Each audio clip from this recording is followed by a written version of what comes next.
Coaching in Session. Your exclusive destination for unparalleled personal and professional growth. With your host, Michael Rearden. Whether you choose to live within limits or break free, your mindset journey begins here. Welcome, Bruce Jackson, to Coaching in Session. How are you doing today? Good. How are you doing, Michael?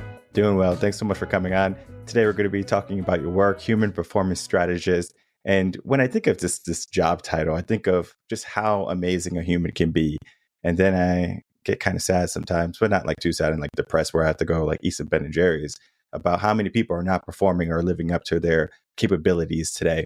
And I'm going to be having a conversation with you about how people can reach that pinnacle of human performance today. But if you could, can you tell us in your own words who you are, what you do, and of course, how you help people? Sure. So, I think your quest and my quest has always been the same since I was a young kid. As an athlete, I started to recognize the difference between being good technically as a tennis player and all the human factors that went into the game. It's one thing to have a good forehand and backhand and serve. And then when you start learning about, well, how do I leverage attitude, things like visualization, where does nutrition, where does sleep, where does energy, where does emotional resilience? And so I started out really thinking about all of this through the lens of sport, because that's our elite spaces.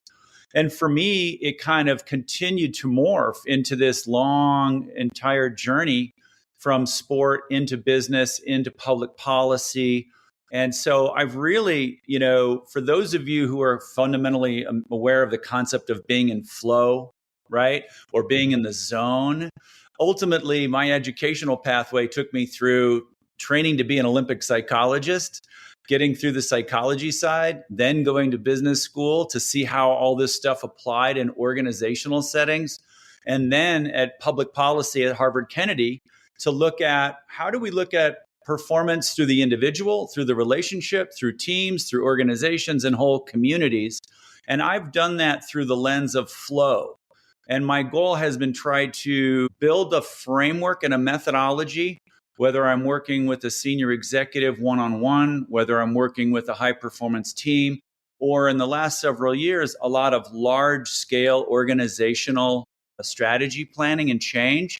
It's all been about how do we engineer attention at scale on the right parts of the system. So that's kind of a fairly abstract way of saying there's been a long journey of how do people think like organizations and teams, and what are the common factors of excellence? And like you, it's paradoxical. I'm as inspired as I am depressed about how much potential people have, what they're capable of, and what they're not pulling out of themselves. And for me, most of the time, it's they don't have the tools, methods, and capacity yet to coach themselves and start one by one picking off not just the technical stuff on how to be a better linebacker, how to run a 440, how to do gap analysis. It is all the human and contextual and temporal factors that really can elevate the game. You brought up so many great points there. We're definitely going to get into the framework of the flow. And I just like this idea of the tools, the methods, and the capacity a person can be lacking today. But it doesn't mean that they can't acquire these tools or methods or, reach these capacities. It's interesting, though, where I find these individuals who are not reaching true performance are limited either by themselves or from what other people might have said they are or what they are capable of. If you have ever done any level of teamwork, you would know if you have a good coach or if you have a bad coach. I remember when I was in elementary school, 5th grade, Coach Jackson was his name. I did basketball. And the first year in 5th grade, I wanted to play basketball, but I couldn't play basketball because you had to have a physical in order to do basketball. And there was a lot of issues with my family, and I wasn't able to get the insurance card from my father, who had the insurance at the time.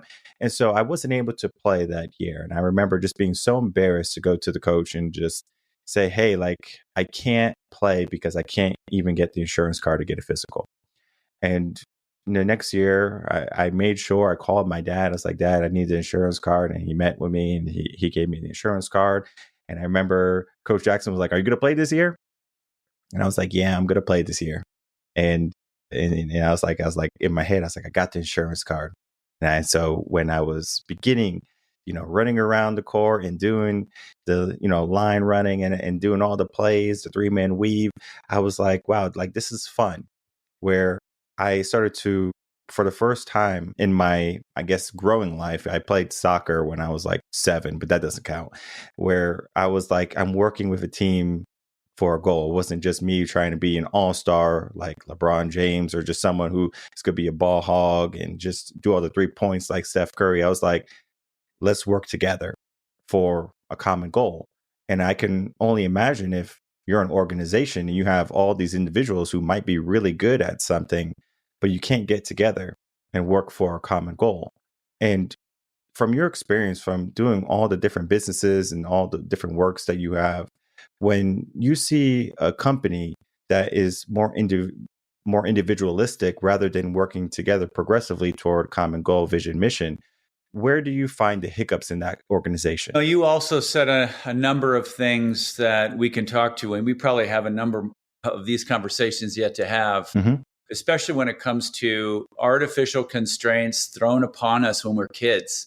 People making comments that we take as truth until we prove ourselves otherwise, and how to break free of that. And what is it that keeps us, like you, 5th grade, kicked out of school? Hey, I was the kid that kind of thumbed his nose at academia, and then I think compensated by getting 4 master's degrees and a doctorate. So I think those are the things that don't define, but do refine us if we apply it appropriately. But you're bringing up an important point, especially like as a tennis player, it's a solo match until you're playing doubles, right? And then you got to synergize with your partner. And as I've looked at what you're speaking about, you're really talking about, well, how do you align? And this has been a quest of mine for 25 years, is when you have an organization, and that organization as a whole, whether that organization is 10,000 people or whether that organization is a team of 50 or a team of 10, it's like, how do you, and it's usually paradoxical. And I find that almost all the truths of what we're talking about start to enter the conversation and enter the room when we hit some type of paradox, which is something like, well, how do we think about being our best, but only in the pursuit of collective excellence? How do we think fast, but slow it down to be smart? How do we balance individuality and scalability? How do we, like a fractal, a self-repeating principle? And fractals, to me, the concept of a fractal kind of represents the idea that the principles we're talking about that apply to all entities are scalable, right? So mission, somebody's personal mission, a relational mission, a team mission, an organization's mission, a country's mission, right? We know that there's the physical needs of a person, the physical needs of a relationship, the physical needs of a team. It's just scaling out human beings. And I think what you're bringing up is, and I'll make one core point that I think will get to the heart of what I wanted to say here. It is, how do you get people on the same bus going in the same direction?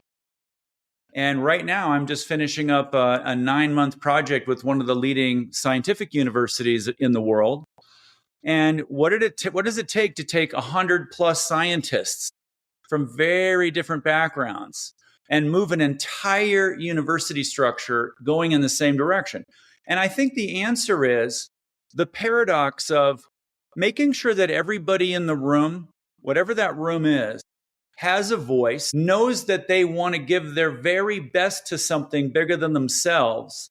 And then you give them the work in terms of defining what that future is. Now, a leader may say, we're going to top of that mountain. We're going to win the Super Bowl. We're going to win the national championship. We're going to win a Nobel Prize in the next 5 years.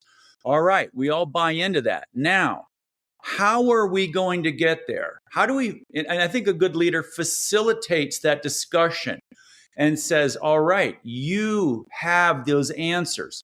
How do we tap into everyone's unique background, their unique genius, their unique combinations of successes and failures, their unique combinations of strengths and weaknesses?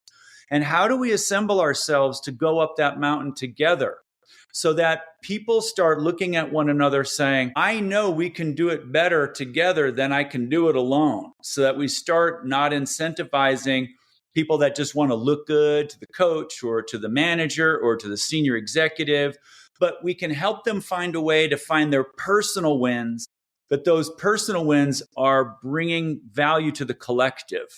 And I think one of the problems is it's not, I don't get to win. It's you win or I win. It's no, we can win and you can win. And I think paradoxical thinking is a good place to start and for leaders to carry forward. How do you facilitate that performance out of people so that they're owning the work, owning the direction, and giving you ultimately that thing that you can't buy, which is discretionary effort and discretionary intrinsic motivation, because they want to know what they're made of and they want to know what they can contribute to something really great.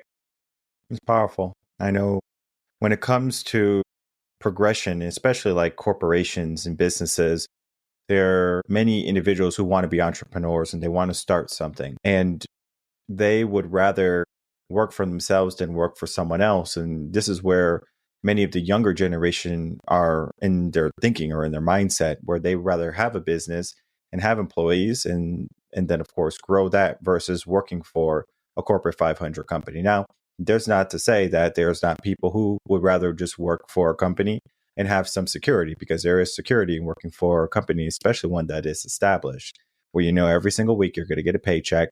You are going to go in, you're going to have something to do, hopefully, for work. And you have people, leaders, CEOs, etc., managers, supervisors, where they're saying, okay, like this is what we have to do. So there's not much thinking. There's a lot of doing, though. But then again, sometimes what happens is that the vision is secured, with the higher echelon. Think of CEOs. I've seen companies who have a vision and they have an idea, and then it's like they're trying to get their company of 500 plus 500 plus employees on board, and they're having a difficult time getting everyone aligned. And so this alignment can definitely help an organization.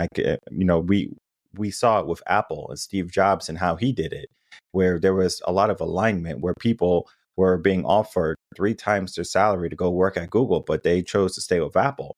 This was because of leadership. And they put up with a lot of abuse along the way. And they were willing to do that because they all wanted to touch the stars. Right. But then again, why would they want to touch the stars? What was it about Steve Jobs and Apple that made them stay and to have that type of treatment in a sense? I think for many people, I know the coach is really mean, but the coach wins. And I want to be part of a winning team, and I'll put up with it so I can win. And then once I win, I'm out. Mm. I've listened to interviews of people who work for Jobs, and I've seen the things that he said to people, and it would turn you, sheet white, right? But people would be, hey, the opportunity is so compelling. They're willing to put up with a lot of abuse. And unfortunately, there's way too many leaders out there that know that they have a power structure for which, well, they'll put up with it. They'll put up with it because, they'll think that there's something bigger and the opportunity is bigger than the problem. But I'll just say this about entrepreneurialism, about people. I see this too. I see young kids coming out. I saw some statistics 6 or 7 months ago where it's like 40% of these graduates were thinking they were going to go set up shop right out of graduation. And yet when I work with managers and supervisors around the world, they're telling me this is the toughest generation we've ever seen. They're not prepared. They have more confidence than capability, but they've got their own level of genius.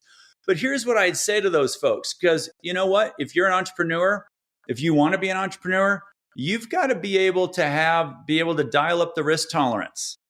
Do you have the funding and the ability to fail a lot?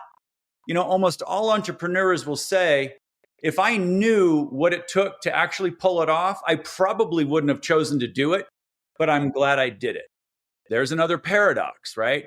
So there's a certain percentage of folks that say, you know what, I don't want to dial up that risk profile, but here's what I think. I think in terms of finding a middle ground. When people are thinking about, I think I'm entrepreneurial. Like I just met with a former student of mine. He talked to me once 12 years ago and said, I'm leaving school. I'm ready to start businesses. I'm really good at what I do. And sure enough, 12 years later, he's worth $250 million at 36. Has 134 companies, and he is having a great time. And for every one of those, there's 100,000 that go out and flop and flop and flop. But flopping and flopping and flopping is actually, I think, the gateway. So we'll talk about the book in a little bit. And I have 3 fundamental premises of the book. But the second one, the second secret of the book is one's willingness and capacity to fail faster and better and get through that learning curve and pay that price faster in a more refined way so that you actually go through that gauntlet. This is what I would say is the hero's journey for everyone. Nobody gets through that success at that level without getting through the gauntlet of failing faster and better. And I have 5 elements that I think that includes. But for those who think they're entrepreneurial but aren't yet really ready to risk, whether it's a Fortune 500 or whether it's a small 50-person company, you can be an entrepreneur right where you are in your job. People think supervisors and managers are telling you what to do. In most cases, they're being told what the mission and vision or the goal of the next level up is. And actually, they would love for you to be entrepreneurial. They would love for you to say, here's your job description. And you say, I'm going to expand my value. I'm going to show you that this is what you need for the outcome of this job to be. I'm going to study it and analyze it and understand it differently and better than everybody else. And I'm actually going to restructure this job description. So I'm expanding my value, expanding my influence, where all of a sudden you start creating your own trajectory in an organization. You do that enough and you incubate yourself enough in structured organizations and you start peeling off the risk. You're like, I can do that. I can do that. I can do that. I can do that. So sure, go into corporate America at small or medium, for-profit or nonprofit, but it doesn't stop you from saying, I'm going to be an entrepreneur, even if I'm assembling parts on a factory floor. I'm going to move my elbow slightly different. I'm going to come in a little early. I'm going to try eating an apple after lunch.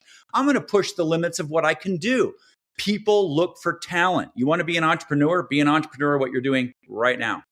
Yeah, it's definitely a journey. And from our conversation, you brought up 2 books, or just saying, I thought of 2 books. I thought of the book, I think, Fast and Slow by Daniel.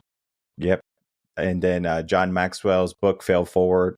Yep. And all of these books are great personal development tools for someone to take and to dissect and say, okay, I'm going to use this bits of wisdom. This is going to work for me. This won't work for me, because everyone's going to be different. And there's so many books. We could think of Stephen Covey's book, right? The 7 Habits for Highly Successful People, right? You can follow that diagram. But then again, there's always going to be something new with the trends, because as we progress, and you already know with this newer generation or the younger generation, how they're coming in with, swinging at all the curveballs, and, some are going to get some home runs and some are going to get struck out, but they have that, mindset of, they want to get that home run. Some are resilient, some are not. But it leads into, your book, right? The 3 secrets of attentional leadership, where I believe when it comes to leadership, it's not just about telling people, hey, you need to do this and you need to do it as quick as I want it to be. There's a part of leadership that has to be refined. And it was something that I even had to learn when I was a teacher, where I thought I would go into teaching and everyone would just respect me because I was a teacher. There was things that I had to build even within the teaching community. And then even today, having a business, it was a journey for me, having to deal with employees and dealing with other people and clients. And it was something that I had to learn, because even when I was young, 18, 19, worked at Sikorsky for a bit, I had to learn the hard way of business etiquette, of making mistakes. And I remember some of those days where I made the mistakes. I was like, oh man, this sucks. It's almost to the point where you want to quit and just want to run away. But I stuck it out and I said, okay, let this be a learning lesson for me. Yeah, you went through the gauntlet. You found meaning in your gauntlet, and you said, I'm going to stick it out. At some point, I'm going to bail, but not until I've absorbed what I got to absorb, right? Exactly. And I think that's a great segue now to start to look at the three secrets that you have written in your book and then the framework that we can be learning from. Yeah, well, let me summarize what you said, and then I'm going to go right to the three secrets construct. Stephen Covey was a dear friend of mine. Okay. And, he and I had these conversations about the 7 habits. Where do they come from? How did you approach 7? Why 7? And you and I have a very similar mindset. And I've said, listen, if you've read 50 leadership books, you've read all of them. 80% of the same stuff repositioned in a different way in a different book jacket. They're all speaking to many of the same common principles. And as I've looked at it like musical notes. Nobody is reinventing the musical note. What people are doing is they're writing fresh music, okay? And I look at a musical note as a skill or a competency. Goal setting, visualization, attitude, management, physical fitness and well-being, all these systems and subsystems of concepts, all these literature bases. And so my doctoral thesis was really to study high-performing people who were in the zone, who could explain what they thought was happening and why they thought that was happening, and what mechanisms, what strategies, what tactics did they use to build that flow. So for me, my theoretical base is, how do people get in the zone? How do you get on the zone? Can you make that happen? Or is it just show up? And my goal was always to say, listen, people get in the zone all the time. And I know that there are contributing factors to an individual finding their zone, to a relationship being in flow, a great date night, a team that just can't get it wrong, an organization that's flowing, a country that's flowing. Those are bigger systems and more complicated. And so it's what led me to write this book. Because, I'm with you. I love the 7 habits. Think and Grow Rich. Richest Man in Babylon. I've read them hundreds and hundreds and hundreds of these books. And my quest is always, I want to map all these skills in 3D. I want to know where all the principles are. Show me the principle. And so the premise of my book, and this is the second book, it's a refined one, is about, it took 20 years to really boil it up to 3. Because when I started this book out, when I studied people who were high performers, whether they were surgeons, attorneys, educators, wild mushroom hunters, extreme ironists, anything. Flow has been studied everywhere. Child, adult, every cultural area, global, regional, etc. And my goal was, I want to know what the ingredients are. I want to know all the moving parts. And there's a great book out by Mihaly Csikszentmihalyi. He's the father of flow, right? He happened to be on my dissertation committee. And I said, Mike, everything's theoretical in flow. How do we make flow practical? How do we help people use this? And that's why he agreed to be my external examiner. And so as I studied even my first 65 people, I came up with more than 128 different strategies people use to find flow. And I said, we're just cracking the surface. Now we're hitting another paradox, which is there are big common factors and lots of subtle factors. For one person, we all need sleep. We all need food. We all need to know what we're doing, why we're doing it. Those are the big things that really are the big ingredients, like cars have pistons or batteries, right? But when it comes to the individual, we're all so infinitely complicated. It's like, yes, but when I go out, I studied this football player. The way I raise my energy is I bang my head on the locker with my helmet on to fire up my body, and then I go compliment a player on the team to show them I care. And that unique combination gets me ready to go. Now, you can't teach that, right? So when I wrote the 3 secrets, I'll summarize this very briefly. The first secret is, of all the factors that contribute to your excellence, how do you find the one right now that would make the biggest difference if you did something about it? And so my goal is to go not just to the 80-20 principle, but from 80 to 20 to 3 to 1.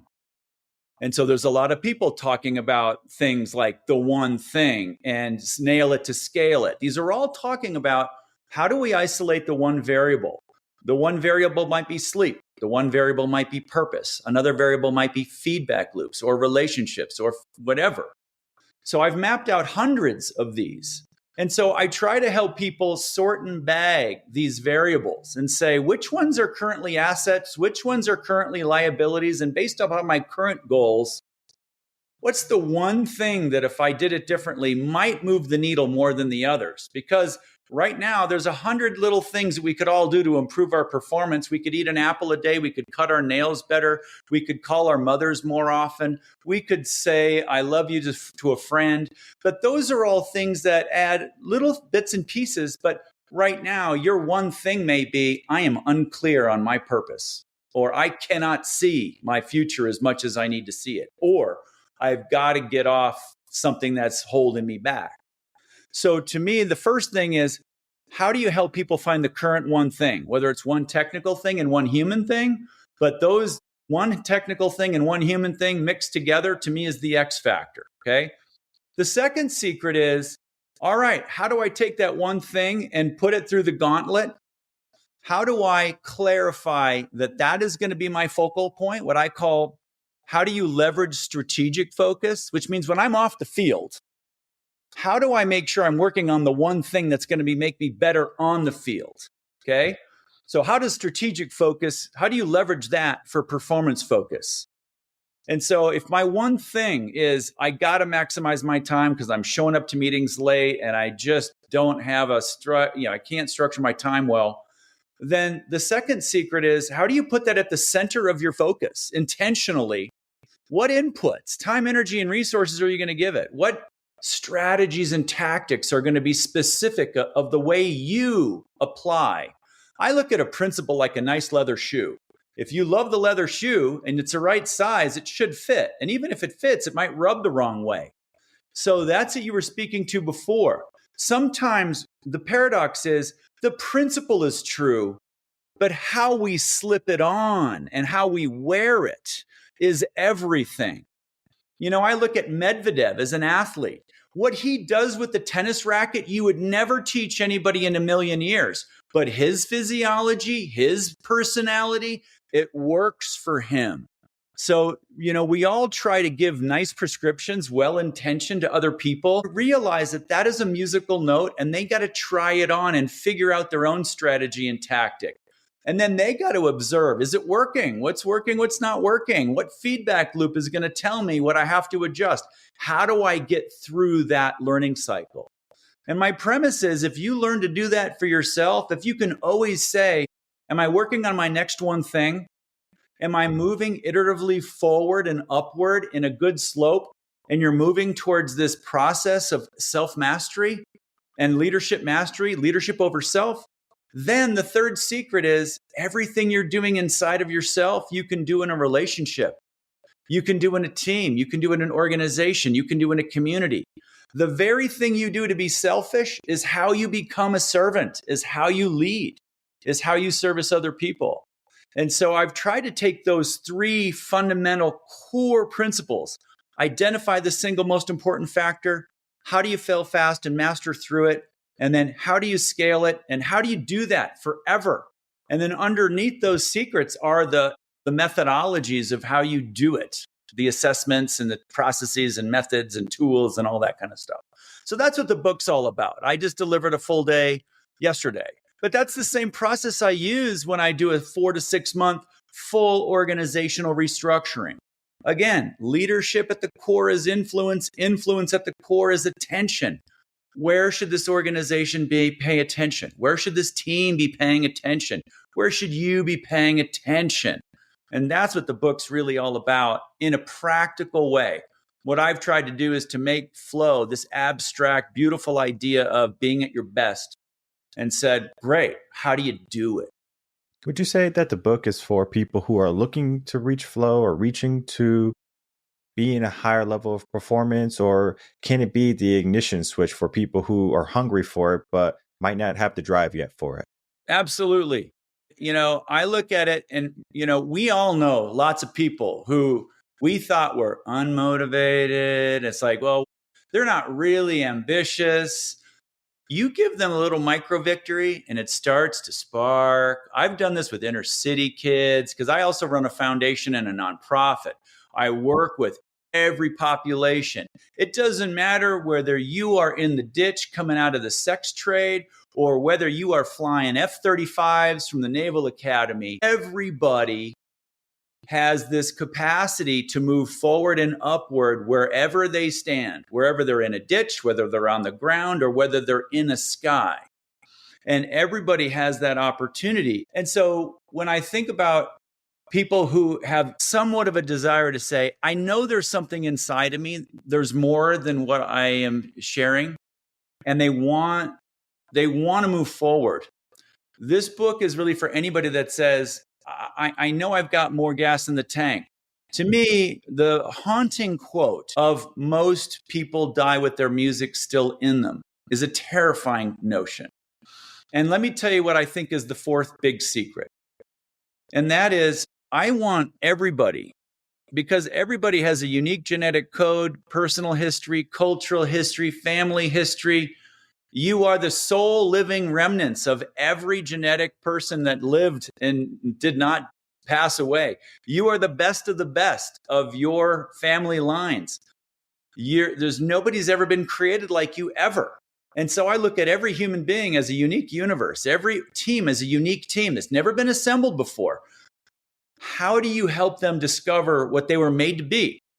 And so for me, flow is a way that says, you know what? All my mechanisms are working like a clock. Like, oh, I want to find more flow. But guess what flow does? Flow isn't the end game. Flow is beautiful. Flow is actually the space I think you need to be to then discover your signature greatness. It is through the quest of flow that we discover how we do it differently than everybody else. And if you study the Serena Williams and the Wayne Gretzkys and the Jerry Rices, they'll all tell you, because I know some of these folks, I wasn't the fastest, I wasn't the smartest, I wasn't the best. But what I was able to do was really get real with my unique combination of weaknesses and strengths.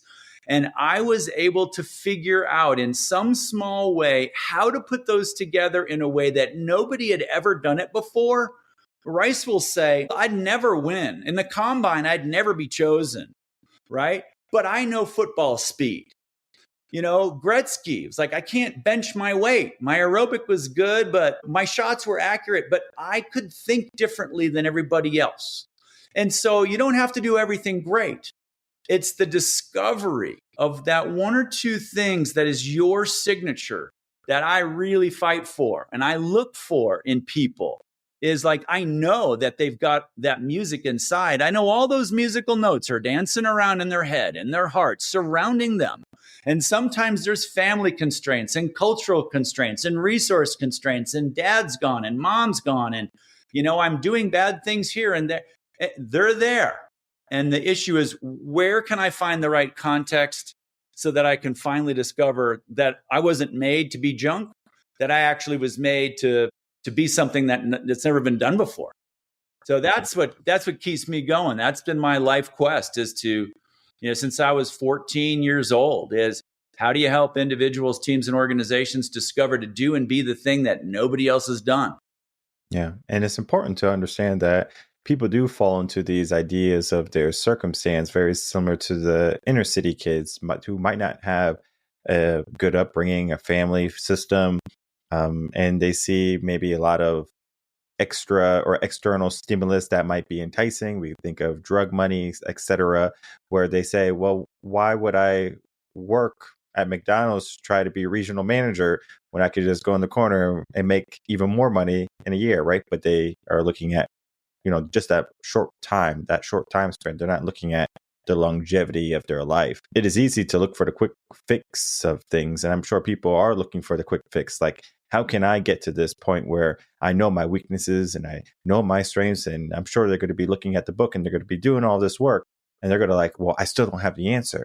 And so when the people are hungry for finding it, but it feels like they still can't find it, what is your recommendation for them?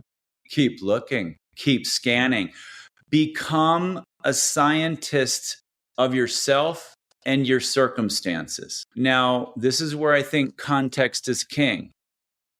And we all know these folks. We have to also realize that other people, we often think other people are invested in our success, but we also know that other people are invested in our failure. It's difficult to outperform mom and dad. It's difficult to outperform your neighborhood's norms. You're breaking rules. And so oftentimes we have a self-limitation problem. I call it thinking like fleas and elephants. It doesn't take long for a flea, when it bounces up against a cup a bunch of times, to just take off the cup, and it always flies in that boundary. And that elephant, put a chain on it, it tugs, it can't move. After it's learned that it can't move, it doesn't test its environment. And I think we all go through this process of, first of all, where did I come from? Why am I here? And where am I supposed to go? What am I made of? Do I have talent? What are my physical gifts? What are my mental gifts, emotional, intellectual gifts? Am I smart enough? Did I get a good enough ACT score? Heck, I was the kid that was kind of the C student and went to the, C student in high school to an A student at Harvard.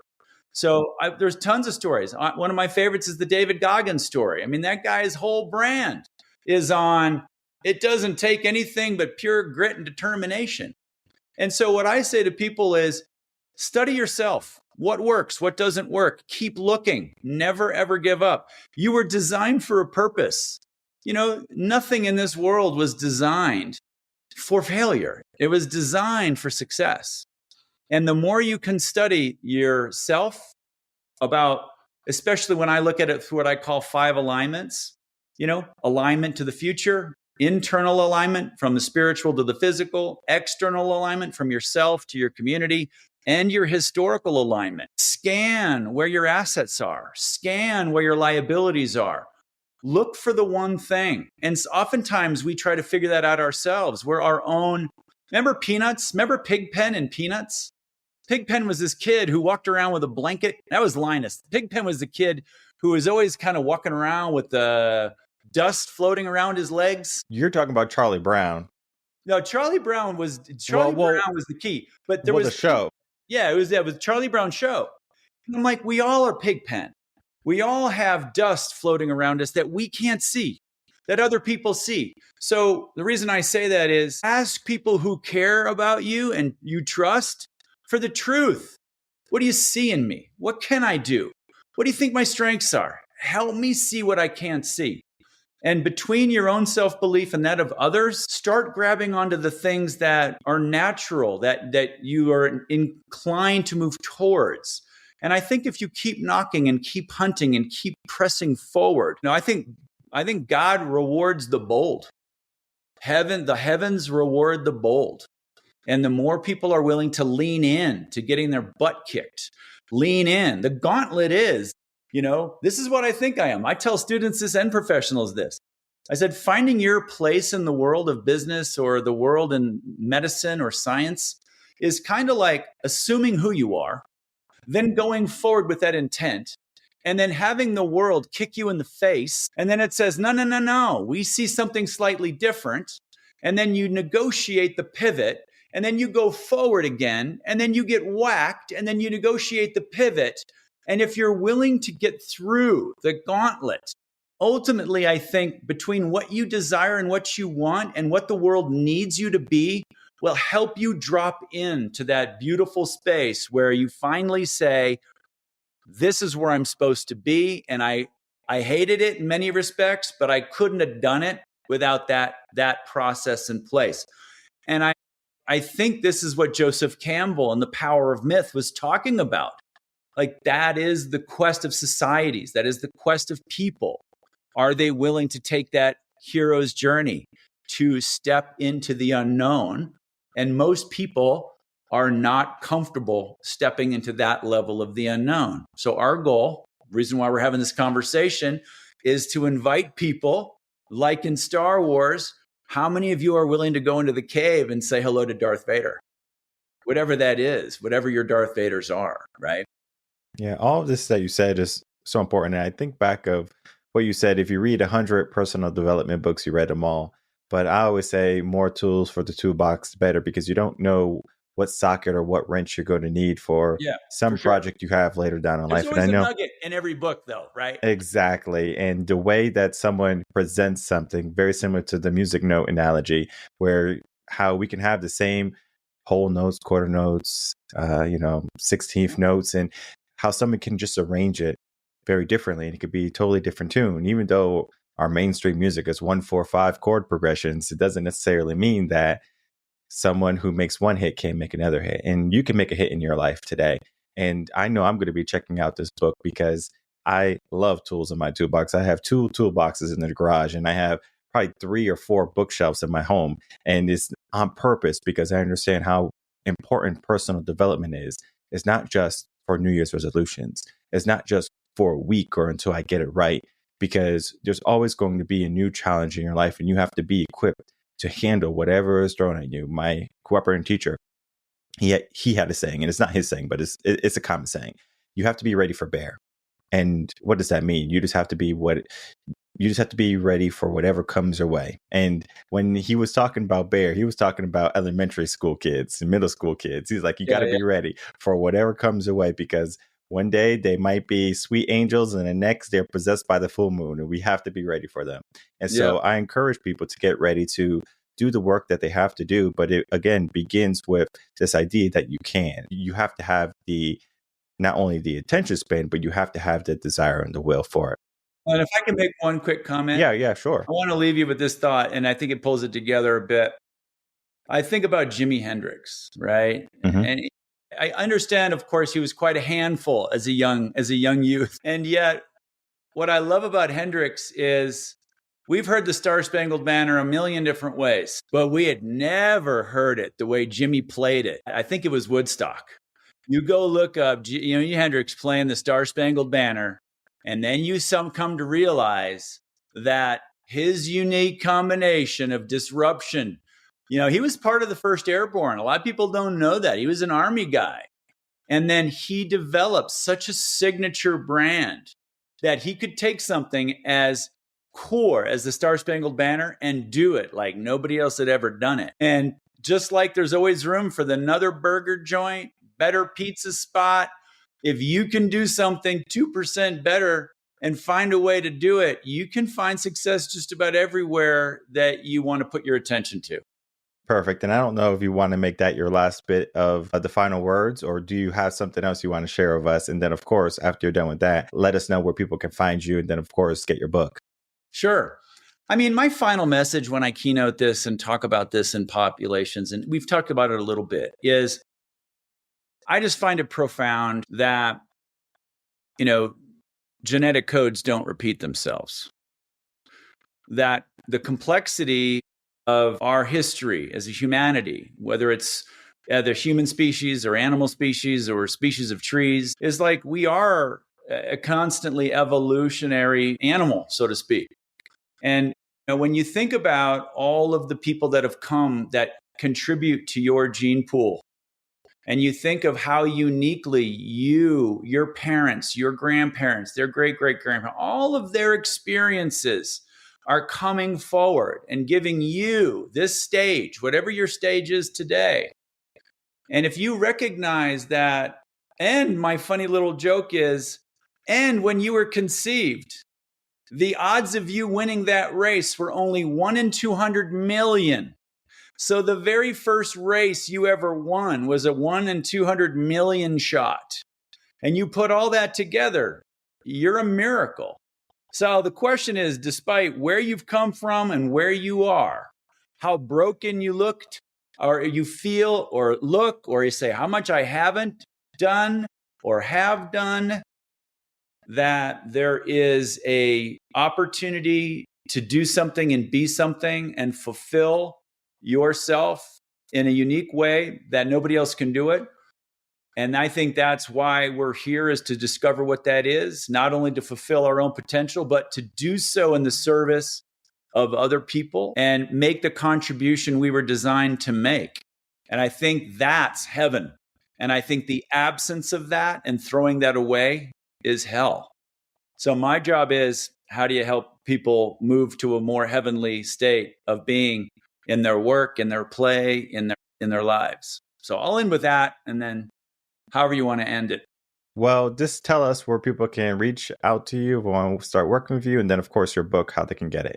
Sure. So attentional leadership with an A. And I call it attentional leadership, as I've already mentioned. It's about where you place attention, when, and how long you place attention. That's kind of the fundamental brand. The attentionalleadership.com is my core website. The book, The 3 Secrets of Attentional Leadership, is everywhere, Amazon, all over the place. You can get it anywhere. And it's the structure I use for large-scale strategic planning, teams, people, individuals. And for those who are, whether it's they're self-help junkies like I was and you were and continually are, whether it's trying to run a team better or an organization better, or whether it's just, I have a quest to see what's getting in the way. I mean, I really tried to write this book as, I too have hundreds and hundreds of these books. And I said, I'd like to write a book which is the gateway to all those other books so that people know where to start. Because you read the 7 Habits, you're like, yeah, I love the 7 Habits. I love Think and Grow Rich. I love the 22 laws of this and the 11 laws of that. But those are all a particular methodology. It's a particular model. And I want people to start with what I call the cloud of butterflies. How do you understand all these moving parts so that you can think very, very personally and then choose where you want to learn from here? My goal is to help people go find the right article, the right book at the right time for the right reason, and not just say, I'm going to throw another 4 books at you when it's like, no, my problem's here. Easy enough. And I'm going to make it easy for everyone. All the links will be right down below, including how to get the book, how to reach out to you. And I encourage people to look at what Bruce is doing because it is powerful. I know when I began my personal development journey, I'm talking about seriously. And it's about 2017. I was reading probably close to 150 books that year. And it was because I was hungry for change in my life. And it was a difficult point right before starting my business in 2018. I didn't know what to do. Say that again. So it's no frog. I didn't know what to do. And I was seeking mentors. I had some great mentors, retired execs from GM and stuff like that. And I just asked myself, it's like, okay, what else do I need? And so the books that I was giving myself, definitely out of order, but I found my way through. And for you to have a book that is going to not only give people the start, but then give people the next steps, I think it's going to be important for their evolution. And then, of course, this idea of performance is going to be something anyone can reach. But then again, there's going to be people who see it as a burden and people who see it as a potential. And I encourage people to dive deep into what is possible in their life and to not be afraid to reach their greatness. So I do want to thank you, Bruce, for coming on, spending some time, and of course, talking about your work in your book today. You're welcome. And if I could say one final thing. Yeah, sure. I think, and it speaks exactly to where do people start? I think the first question anybody has to ask themselves is, what do I want? What do I really want? And I think you were alluding to it. Like, something's not working. I'm now feeling it. And then you have to say, well, what am I going to do? Well, I don't know what to do because I don't know what I want. Well, once you start asking some of those fundamental questions, I think that is the initial gateway that starts to build some sparks. So I appreciate the way you approach that. And I think that's led you to building what you have, and that you've come from a place to a new place and you've refined yourself through that journey and that process. And it's going to be awesome for us to stay in contact and talk more. And let's do that after and have a further dialogue, because there's a lot more conversations for us to have, I think. Oh, yeah, definitely. And I am definitely on board with that. And I just want to thank you again for coming on and for that last bit, because I think it's important for people to understand that the journey is not going to be linear. I just think about the podcast, for example, really quick, where episodes 1 through 100 is very different than episodes 600 to 700. And it's not by accident. Of course, there's different mindsets. There's different things that I have learned. There's going to be trajectories that are going to shift, pivots that I had to make. And it's important that people understand that You just have to do episode 1. You just have to start. And maybe no one listens to the first episode, but just have that belief, have that hope, have that faith. And down the road, if you do what you need to do every single day, people are going to show up as long as you do. So again, Bruce, thank you so much for coming on. We're definitely going to stay in touch, and I'm looking forward to that. Sounds great, sir. Thank you so much.